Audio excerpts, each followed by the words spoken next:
Welcome to Doon officers academy. आज जो हम टॉपिक करने वाले हैं that is conjunction. We will learn about what are different types of conjunction, आप इसका इस्तेमाल कहाँ करोगे, and we will also try to do the questions that are related to the topic. But before starting, I would like to remind you that we are starting our offline batches from every Monday. Her Monday एक fresh batch हम start करने वाले हैं जिसमें आपके defence examination जैसे कि RAMC, RMS, सैनिक स्कूल, FCAT, CDS, NDA, इन सब के लिए हम आपको प्रिपेयर करवाएंगे. क्योंकि सीट्स लिमिटेड है इसीलिए enrol yourself as soon as possible.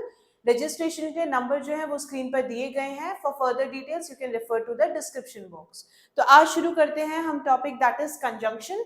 Conjunction एक ऐसी चीज है जो आपने बहुत बार यूज की होगी. यू माइट नॉट नो कि ये स्पेसिफिक वर्ड जो है वो कंजंक्शन है, बट आप इसका इस्तेमाल हमेशा करते हो. कंजंक्शन बेसिकली क्या करता है, ये इट जॉइंस. क्या ज्वाइन करता है? इधर इट जॉइंस टू वर्ड्स, या तो वो दो शब्दों को ज्वाइन करेगा, और else it will join two phrases और क्लॉजेस या फिर सेंटेंस.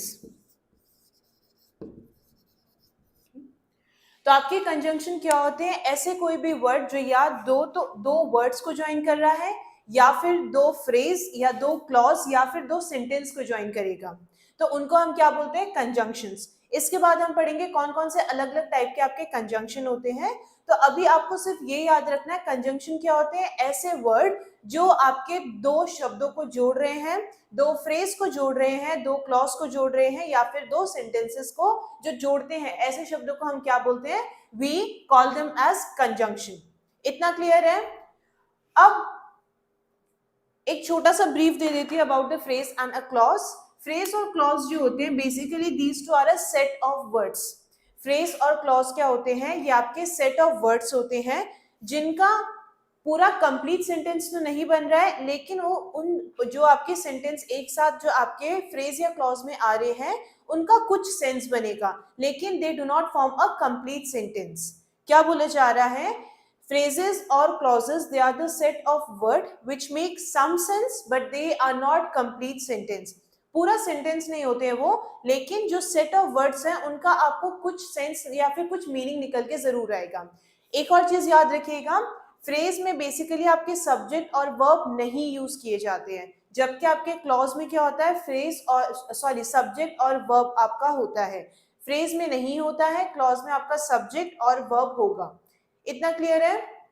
अब पढ़ते हैं कौन कौन से अलग अलग टाइप के आपके कंजंक्शन होते हैं. तो कंजंक्शन को डिवाइड हम 3 क्लास में करते हैं. सबसे पहला जो है, there are 3 types of conjunction. ठीक है, पहला आपका कोऑर्डिनेटिंग कंजंक्शंस.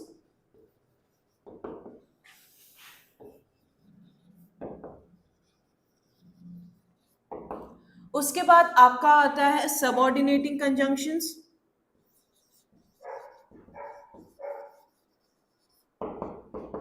लास्ट जो आपका आता है that is your correlative conjunctions.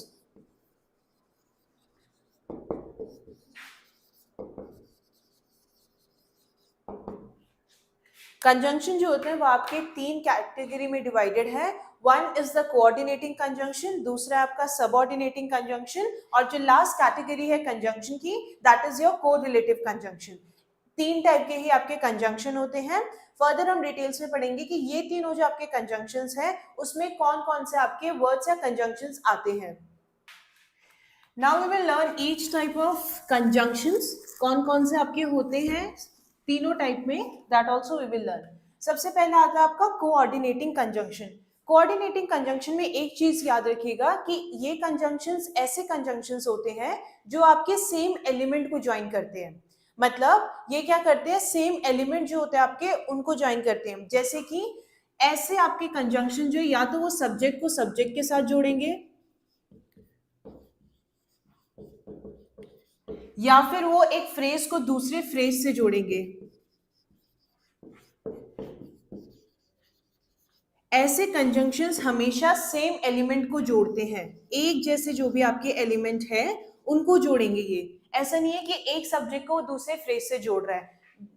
The conjunctions, coordinating conjunction जिन चीजों को जोड़ रहे हैं, weather it is a word या फिर कोई फ्रेज है, तो जिनको जोड़ेंगे तो वो एलिमेंट सेम होने चाहिए, जैसे एक सब्जेक्ट को दूसरे सब्जेक्ट से जोड़ेगा वो, या फिर मान लो एक वर्ब फ्रेज है आपका, तो वो एक वर्ब फ्रेज जो है वो दूसरे वर्ब फ्रेज से जोड़ेंगे, right. So basically the coordinating conjunctions they join same element, या तो वो दो वर्ड को ज्वाइन कर सकते हैं, या फिर फ्रेज को कर सकते हैं, सेंटेंस को भी कर सकते हैं, लेकिन एलिमेंट आपके हमेशा सेम होनी चाहिए। अब एक इनमें कौन कौन से आपके कंजंक्शंस आते हैं? कोऑर्डिनेटिंग कंजंक्शंस का एक आपका एब्रिविएशन है जिसके थ्रू आप याद रख सकते हो कि आपके कौन कौन से कोऑर्डिनेटिंग कंजंक्शंस होते हैं, और ये क्या होते हैं? It is fan boys. एक कंजंक्शन आप सॉरी एक एब्रिविएशन याद रखिएगा आप,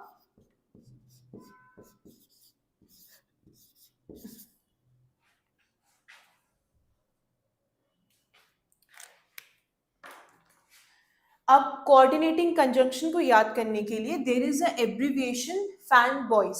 अब फैन बॉयज का मतलब क्या हुआ? F stands for, A stand for and, N nor, B before, O or, yet and so। अगर आप ये एब्रिविएशन याद रखेंगे तो आपके जो कोऑर्डिनेटिंग कंजंक्शंस है, there are in total 7 type of coordinating conjunctions. तो ये सारे आपके कंजंक्शंस क्या हैं? Sorry but these are your coordinating conjunctions. आप ये कंजंक्शन ऐसे जो आपने बहुत इस्तेमाल किए होंगे, राइट। फॉर आप किस लिए इस्तेमाल करते हो? When you have to give a reason, किसी चीज के पीछे आपको रीजन देना है, राइट। ऑलरेडी कोई एक चीज है जो प्रिसीडिंग क्लॉज है या फिर जो पर्टिकुलर रीजन है, when you have to give that, तब आप फॉर कंजंक्शन का इस्तेमाल करोगे। एंड की बात करें, एंड जो बेसिकली क्या करता है, बेसिकली कनेक्ट्स टू सेंटेंसेस, है ना। आपको इन एडिशन टू कोई चीज बतानी है और जिसको आप हिंदी में बोलते हो, तो एंड का वही एक काम होता है। नॉर, नॉर बेसिकली कॉन्ट्राडिक्शन दिखाता है, राइट। जो आपके नॉट वाले जो आपके जो भी सेंटेंस होते हैं ना, या जिनका मतलब क्या निकल के आ रहा है, not, there you use the conjunction nor, right. Usually अभी फर्दर जब हम कोरिलेटिव कंजंक्शन पढ़ेंगे तो उसमें आप देखोगे जो पेयर में यूज होता है नीदर नॉर, उसमें आपका नॉर का इस्तेमाल ज्यादा होता है rather than nor being used as an individual level, ठीक है। सिर्फ नॉर का इस्तेमाल बहुत कम होता है, नीदर नॉर आप बहुत जगह पे देखोगे। बट अगेन आपका क्या दिखाता है? कॉन्ट्राडिक्शन, ठीक है। I went to her house but she was not there. तो बट का इस्तेमाल कहाँ पे यूज कर रही हूं मैं? Basically I use but to show contradiction, जहां पे आपको ऐसी कोई चीज है जहां पे एक चीज हुई लेकिन दूसरी चीज उसको कॉन्ट्राडिक्ट कर रही है, वहां पे हम बट कंजंक्शन का इस्तेमाल करते हैं। और जब आपके ऑप्शंस हैं, ठीक है, जब आपके दो चीजों के बीच में ऑप्शन है, there you will use the conjunction or. Yet आपके बहुत अलग अलग तरीकों से यूज किया जाता है, या तो आप रीजन के लिए भी यूज करते हो, कई बार आप ये करते हो इवेंचुअली, जैसे कि she did not study yet she passed, है ना। तो आप यहाँ पे आप येट का इस्तेमाल कर रहे हो, सो अगेन आपके रीजन के लिए इस्तेमाल होता है। तो these are the 7 coordinating conjunctions, ये आपके साथ यही सारे होते हैं आपके, there are the 7 coordinating conjunctions, ठीक है। इसके अलावा आपके कोऑर्डिनेटिंग कंजंक्शंस और नहीं होते हैं।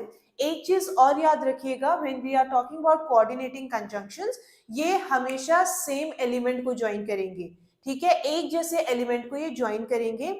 ऐसे नहीं होगा कि एक आपका कोई क्लॉज है और दूसरे फ्रेज है, उन दोनों को वो कनेक्ट नहीं करेंगे। ये आपके जो 7 कोऑर्डिनेटिंग कंजंक्शंस है, ये हमेशा सेम एलिमेंट, एक जैसी चीजों को ज्वाइन करेंगे। तो this was all about your coordinating conjunctions. इसके बाद आपका सबऑर्डिनेटिंग कंजंक्शंस है, बट बिफोर दैट जो आपका नेक्स्ट टाइप है, that is your correlative conjunctions, वो कवर कर लेते हैं हम।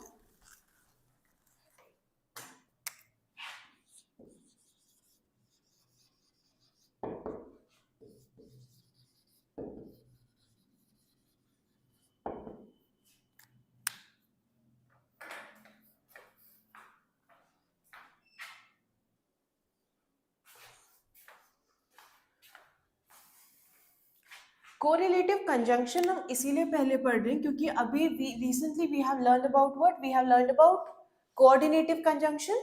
कोऑर्डिनेटिव कंजंक्शन के बारे में पढ़ा हमने। कोरिलेटिव कंजंक्शन का जो फंक्शन है वो वही है जो आपके कोऑर्डिनेटिंग कंजंक्शन के है।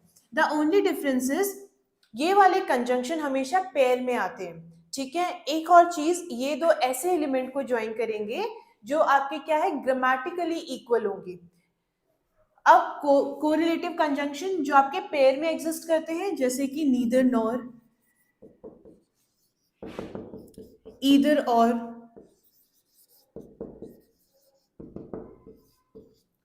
ठीक है, या फिर आपका no sooner than, right, but, and. जो आपका कोरिलेटिव कंजंक्शन है वो क्या होंगे, they always occur in pair, हमेशा वो क्या होते हैं, पेयर में एग्जिस्ट करते हैं। तो ऐसे कोई भी कंजंक्शन जो आप देख रहे हो पेयर में एग्जिस्ट कर रहे हैं, उनको हम क्या बोलते हैं, कोरिलेटिव कंजंक्शन। इसका फंक्शन वही है जो आपके कोऑर्डिनेटिव कंजंक्शन का था, ठीक है। तो बस फर्क इसमें इतना है, ये हमेशा पेयर में एग्जिस्ट करेंगे। अब ईदर और आप कब यूज करते हो, ईदर और या नीदर नॉर में एक बेसिक डिफरेंस ये है, ईदर और पॉजिटिव सेंटेंस के लिए यूज किया जाता है, ठीक है। जब आपके ऑप्शन है या तो ये या तो वो, लेकिन जब पॉजिटिव सेंटेंस है, नीदर नॉर का मतलब है दोनों में से कोई भी नहीं, ना कि ये ना ही वो, राइट। नो सूनर देन या फिर बट एंड, ये सब आपके कौन से होते हैं, दीज आर कोरिलेटिव कंजंक्शन। अब जो आपका लास्ट टाइप का क्लासिफिकेशन है कंजंक्शन का, that is your subordinative conjunction. सबऑर्डिनेटिव जो आपके कंजंक्शन होते हैं, ये आपके क्या करते हैं, सबऑर्डिनेट कंजंक्शन जो होते हैं आपके, ये आपका सबऑर्डिनेट क्लॉज को जोड़ते हैं मेन क्लॉज से। और अभी हमने पढ़ा फ्रेज और क्लॉज में इतना फर्क है, both are word, they are the set of words which make some sense. Clause में आपका सब्जेक्ट और वर्ब आ जाता है, फ्रेजेस में आपका ना ही सब्जेक्ट होता है ना ही वर्ब होता है। तो सबऑर्डिनेट कंजंक्शन आपके क्या करते हैं, सबऑर्डिनेट क्लॉज को मेन क्लॉज से जोड़ते हैं, ठीक है। ऐसे कोई भी आपके क्या होंगे, सबऑर्डिनेट सेंटेंस होंगे, राइट, या सबऑर्डिनेट क्लॉज होंगे, उसको वो किससे जोड़ेंगे, मेन क्लॉज से। जैसे कि I did not go to the party because I fell ill, because I felt ill लिख देते हैं, ठीक है। So here the example is I did not go to the party because I felt ill, ठीक है। I did not go to the party, अगर मैं सिर्फ इतना सेंटेंस बोल रही हूँ, I did not go to the party, तो if you will look at this sentence, it contains a verb as well as it contains what, it contains a subject। और हम क्या बोल रहे हैं, clause are basically set of sentences which make some sense and they do contains a subject and a verb, subject भी है इसमें, verb भी है। तो if I'll say I did not go to the party, ये आपका क्या है, this is your main clause. अगर मैं सिर्फ इतना बोलती हूँ बिकॉज आई फेल्ट इल, तो क्या इस पूरे जो आपके दीज सेट ऑफ वर्ड्स, क्या उनका कुछ सेंस बन के आ रहा है, बिकॉज आई फेल्ट इल या बिकॉज आई फेल इल भी आप बोल सकते हो। तो अगर मैं सिर्फ ये सेंटेंस बोल रही हूँ, उसको कुछ चाहिए अपना मीनिंग या सेंटेंस कंप्लीट करने के लिए, और क्या चाहिए उसको अपना, it requires a main clause, है ना, मेन क्लॉज की उसको जरूरत है। तो जो आपके सबऑर्डिनेटिंग क्लॉज और क्या आपका जो मेन क्लॉज है, इनको जो जोड़ रहा है, जो कंजंक्शन आपका मेन क्लॉज और आपके सबऑर्डिनेटिंग क्लॉज को जोड़ रहा है, उसको हम क्या बोलते हैं, उनको हम बोलते हैं सबऑर्डिनेट कंजंक्शन। आप देखोगे स्पेशली आपके जहां पे रैंक्स या हायरार्की इन्वॉल्व है, someone who is junior to you, वो आपका क्या हुआ, सबऑर्डिनेट हुआ, है ना।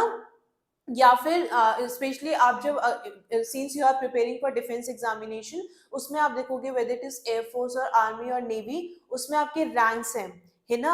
आपकी आर्मी में भी रैंक्स होती है, ठीक है, आपके लेफ्टिनेंट होता है, कैप्टन होता है, मेजर होता है, तो देयर इज अ हायरार्की, है ना। तो जो भी उसके नीचे आएगा that is your subordinate, right. तो सबऑर्डिनेट क्लॉज आपका क्या होता है, सबऑर्डिनेट क्लॉज जो होता है वो आपको कभी भी इंडिपेंडेंटली आपका सेंटेंस नहीं बनाएगा, राइट। सबऑर्डिनेट क्लॉज जो है वो इंडिपेंडेंटली अपना सेंटेंस कंप्लीट नहीं कर सकता, उसको किसी मेन क्लॉज की जरूरत है to express its full meaning. तो हम क्या बोल रहे हैं कि जो भी आपके सबऑर्डिनेटिंग क्लॉज होते हैं वो क्या करते हैं, मेन क्लॉज जो है और सबऑर्डिनेटेड क्लॉज जो है उन दोनों को जो जोड़ रहे हैं, that is your subordinative conjunction, right. अब ये कौन कौन से होते हैं आपके सबऑर्डिनेट कंजंक्शन, जैसे कि आफ्टर,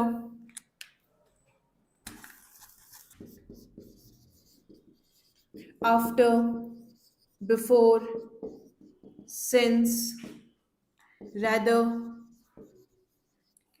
तो ये सारे आपके वर्ड्स क्या कर रहे हैं, या ये सारे कंजंक्शन आपके क्या कर रहे हैं, जो भी आपका मेन क्लॉज होगा, राइट, जो आपका प्रिंसिपल क्लॉज होगा उसको वो किससे जोड़ेंगे, सबऑर्डिनेट क्लॉज से। अभी जो हमने एग्जांपल लिया उसमें क्या था, जो आपका सबऑर्डिनेट क्लॉज था, राइट, जब मैं सिर्फ आपका सबऑर्डिनेट क्लॉज बोल रही थी तो उसका मतलब जो है वो पूरा सेंटेंस बन के नहीं आ रहा था, उसको it requires a main clause, है ना, तभी तो उसका पूरे सेंटेंस का मतलब आपको समझ आ रहा था। तो आपके ऐसे कंजंक्शन जो आपके क्या कर रहे हैं, मेन क्लॉज और आपके सबऑर्डिनेटिव क्लॉज, ठीक है, जो आपके मेन क्लॉज हैं और जो आपके सबऑर्डिनेट क्लॉज हैं उन दोनों को जो जोड़ रहे हैं उनको हम क्या बोलते हैं, that is called subordinate conjunction, ठीक है।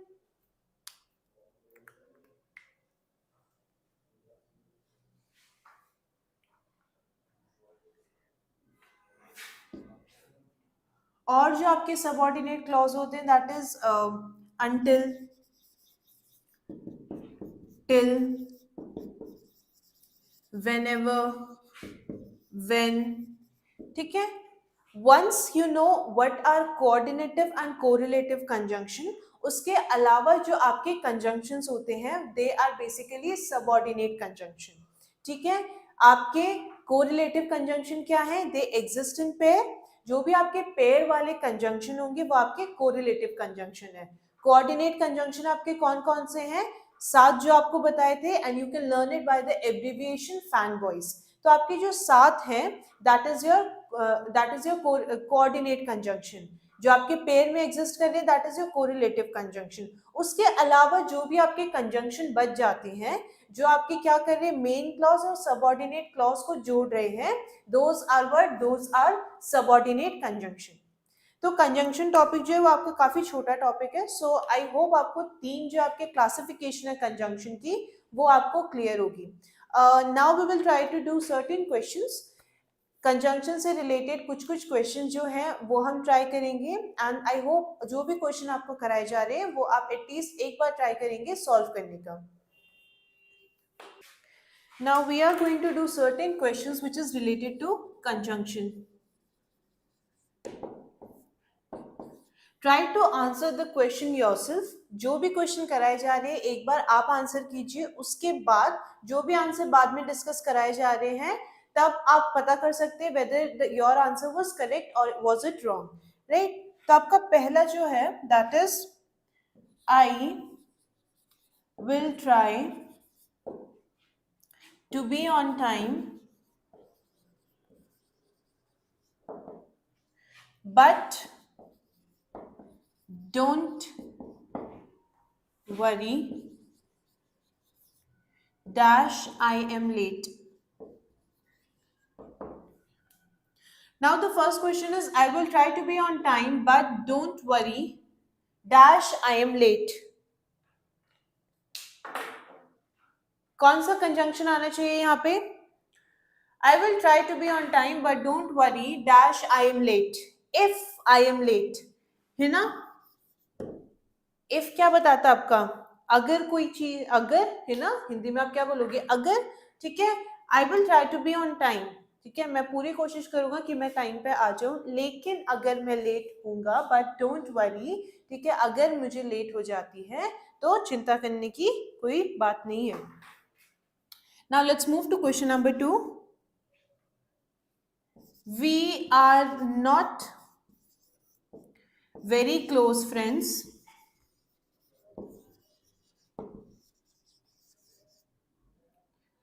dash we have known each other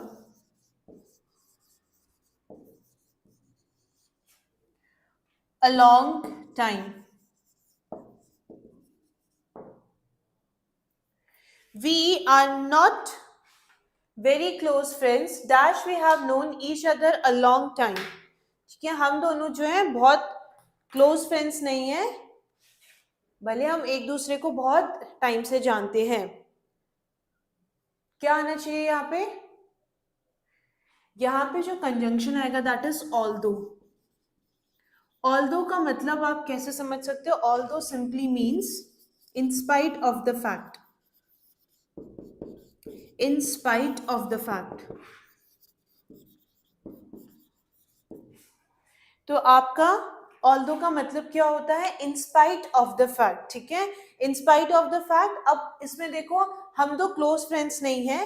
if I simply put the statement in spite of the fact, even though हम एक दूसरे को बहुत लंबे टाइम तक जानते हैं, उसके बाद भी हम क्या है, बहुत क्लोज फ्रेंड्स नहीं है ना. In spite of the fact that we know each other for a very long time but we are not a very close friends, है ना.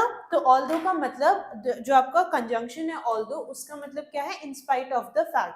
ठीक है, यहाँ पे एक फैक्ट कोट किया जा रहा है ना कि हम बहुत सालों से एक दूसरे को जानते हैं, लेकिन क्या है, हम दो क्लोज फ्रेंड्स नहीं है. एक फैक्ट आपको कोट किया गया, राइट. सो ऑल्दो का मतलब क्या होता है? In spite of the fact. ठीक है, now come to question number 3. Do not give me a call dash it is something important. something important. अगर कोई चीज इंपॉर्टेंट है रे, मुझे कॉल मत करना. अगर कोई चीज इंपॉर्टेंट नहीं है तो मुझे कॉल मत करना, है ना. अगर कोई चीज इंपॉर्टेंट है तभी मुझे कॉल करना. अब देखो इसमें कौन सा कंजंक्शन आना चाहिए? Now there is a conjunction unless. unless का मतलब होता है, क्या होता है आपका? except if. ठीक है, except if. मुझे कॉल मत करना, राइट. यहाँ पे देखो दो चीजें बोली जा रही है और दोनों कॉन्ट्राडिक्ट कर रही है. ये मुझे कॉल मत करना, अगर एक एक्सेप्शन उसने दिया ना, यहाँ पे अनलेस हम कब यूज करोगे? जब आपने कोई एक स्टेटमेंट बोली है उसके बाद आप कोई एक एक्सेप्शन दे रहे हैं कि इस टर्म कंडीशन पे आप ये पर्टिकुलर काम जो है कर सकते हो, लेकिन उसके पहले नहीं. तो मुझे कॉल मत करना अनलेस, राइट. अगर कोई आपकी क्या है ऐसी सिचुएशन हुई या कोई एक्सेप्शन वाली सिचुएशन हुई तब मुझे कॉल कर सकते हो आप. यही तो बोला जा रहा है स्टेटमेंट में. तो कोई चीज अगर इंपॉर्टेंट नहीं है तो मुझे आप कॉल मत करना. यहाँ पे आप दोनों स्टेटमेंट देखोगे, right. One that is before the conjunction unless, उसके बाद जो आपका स्टेटमेंट है, दोनों एक दूसरे को क्या कर रही है? कॉन्ट्राडिक्ट कर रही है. ठीक है, मुझे कॉल मत करना, लेकिन कॉल आप कर सकते हो. कब कर सकते हो? अगर कोई चीज इंपॉर्टेंट होगी. कॉन्ट्राडिक्शन हो रहा है, एक एक्सेप्शन दिया जा रहा है. एक जगह आपको क्या बोला जा रहा है कि ये काम आपको नहीं करना है, लेकिन उसके बाद आपको एक एक्सेप्शन दिया जा रहा है कि आप तब कर सकते हो जब ये सिचुएशन एग्जिस्ट करेगी. तो अनलेस का बेसिकली मतलब क्या होता है? Except if. अब आते हैं हम क्वेश्चन नंबर 4 पे.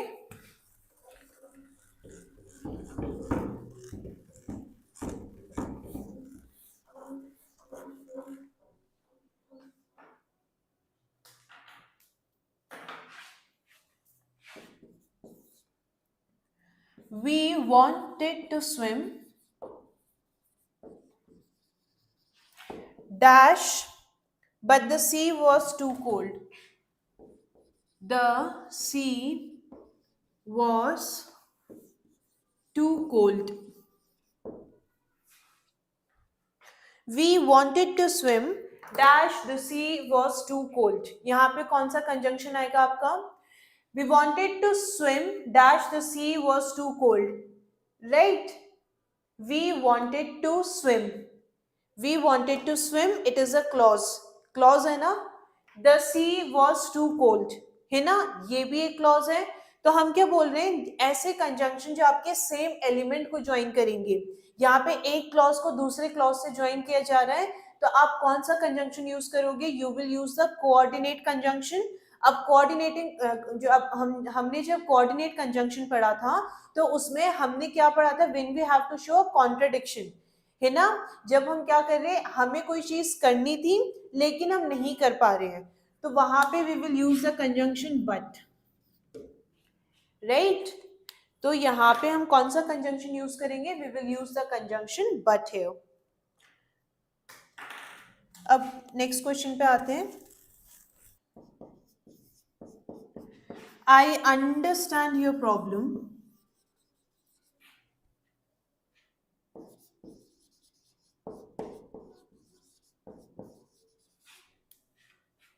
dash I am sorry, I cannot help you. I understand your problem dash I am sorry I cannot help you. यहां पे क्या आना चाहिए, यहाँ पे भी आपका जो कंजंक्शन आप लगाओगे दैट इज योर बट, ठीक है। यहाँ पे भी आप कौन सा कंजंक्शन यूज करोगे, you will use the coordinate conjunction here, कौन सा यूज करोगे आप, but.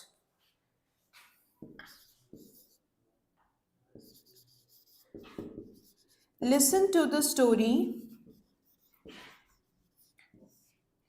Answer the question,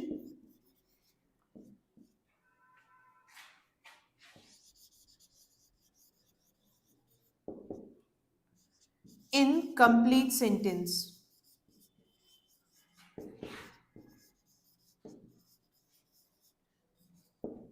Listen to the story dash answer the questions in complete sentences.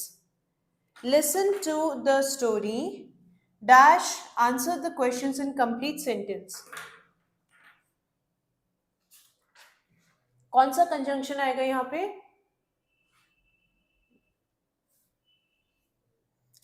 अब देखो एक कंजंक्शन है आपका एंड जब आप सीक्वेंस में कोई चीज काम कर रहे हो, right, when anything is happening in a sequence और आप ऐसे सेंटेंस जोड़ रहे हो, there you will use the conjunction and. अब यहाँ पे सीक्वेंस फॉलो हो रहा है ना, पहले स्टोरी सुनो, उसके बाद जो भी आपके क्वेश्चन दे रखे हैं उसको आंसर करो, ठीक है, जो भी आपके क्वेश्चन दे रखे हैं उसको आंसर करो, है ना, सीक्वेंस फॉलो हो रहा है यहाँ पे। तो एंड आप कब यूज करते हो, जब देर इज अ सीक्वेंस, ठीक है, सेंटेंसेस का एक सीक्वेंस फॉलो हो रहा है और आपको ऐसे सेंटेंस को जोड़ना है तो आप एंड का इस्तेमाल करोगे। Now the next question is,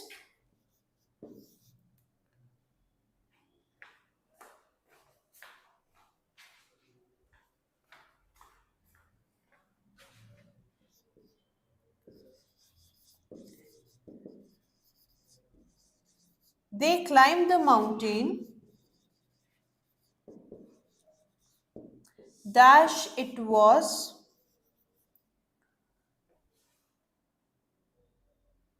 windy। अब ये वाला हम ऑलरेडी कर चुके हैं, ऐसा एक क्वेश्चन हम ऑलरेडी कर चुके हैं, तो आई होप ये वाला आप आंसर करोगे। दे climb the mountain dash it was windy, है ना, एक फैक्ट कोट किया है ना यहाँ पे, बहुत तेज हवा चल रही थी लेकिन उसके बाद भी उन्होंने क्या किया, माउंटेन चढ़ा, इन spite of the fact that it was windy they climb the mountain. अब कौन सा आपका कंजंक्शन लगना चाहिए यहाँ पे, ऑल्दो, है ना, अभी तो हमने ऑल्दो के बारे में पढ़ा। नेक्स्ट क्वेश्चन है आपका dash Arun was watching the TV,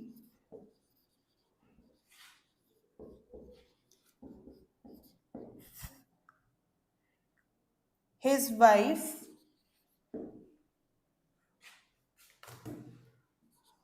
was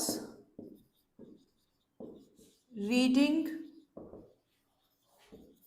a book। Question आपका dash Arun was watching the TV, his wife was reading a book. यहाँ पे दो एक्शन एक साथ चल रहे हैं, ठीक है, एट द सेम टाइम। तो जब कोई दो चीजें एक साथ चल रही है, वाइल का सिंपल मतलब होता है at the same time,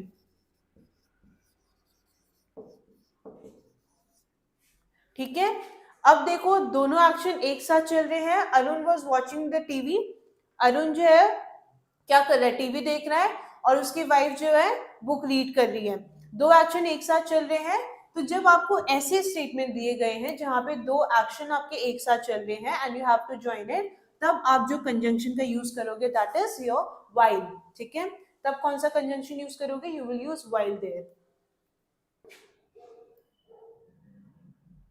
now next question is I will send you a message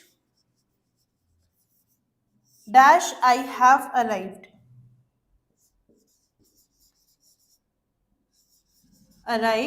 in Toronto. I will send you a message dash I have arrived in Toronto. कौन सा कंजंक्शन आप use करोगे, you will use the conjunction after, है ना। इसके बाद right, after का मतलब क्या हुआ, बाद में। ठीक है, तो मैं तुम्हें मैसेज करूंगा जब मैं क्या टोरंटो में पहुंच जाऊंगा, राइट। तो यहाँ पे क्या हो रहा है, एक एक्शन के बाद दूसरा एक्शन होगा। ठीक है, जब एक एक्शन कंप्लीट हो जाएगा उसके बाद आप क्या करोगे, दूसरा एक्शन शुरू करोगे, तो there you will use the conjunction after. Clear है इतना। एक लास्ट क्वेश्चन कर लेते हैं।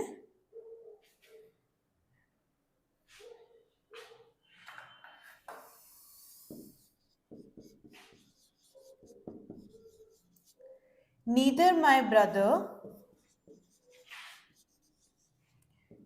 dash my sister owns a car. Neither my brother dash my sister owns a car. आपने को रिलेटिव कंजंक्शन के बारे में पढ़ा है ना, neither my brother nor my sister.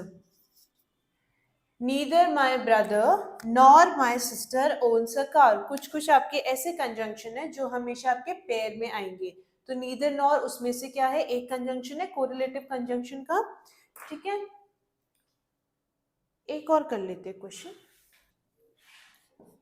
The sun was warm dash the wind was a bit too cool. ठीक है, क्वेश्चन आपका क्या बोल रहा है, the sun was warm dash the wind was a bit too cool, bit too cool, क्या आना चाहिए यहाँ पे,